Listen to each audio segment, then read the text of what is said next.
Okay. 100 గ్రాముల green capsicum తీసుకుంటే 16 kilo క్యాలరీల శక్తి.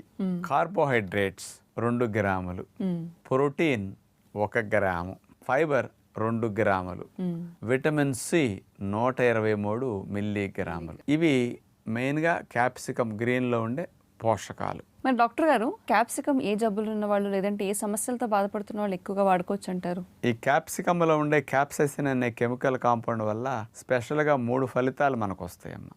కొంచెం ఒబిసిటీ ఉన్న వారికి బాడీలో మెటబాలిక్ రేట్ ఇంక్రీజ్ చేసి ఫ్యాట్ బర్నింగ్ అవటానికి క్యాప్సైసిన్ బాగా ఉపయోగపడుతుంది. అట్లాగే కొంతమందికి పని ఎక్కువ చేసిన కొన్ని రకాల జబ్బుల కారణంగా నొప్పులు ఎక్కువ ఉంటాయి. ఆ నొప్పిని తెలియజేసే సెంటర్ని డీసెన్సిటైజ్ చేసేసేసి నొప్పి తెలియకుండా నొప్పిని తగ్గించడానికి క్యాప్సికంలో ఉండే క్యాప్సైసిన్ ఉపయోగపడుతుంది అనేది ఉంది. ఓకే. అలాగే మగవారికి వచ్చే క్యాన్సర్ ప్రోస్టేట్ క్యాన్సర్. ఈ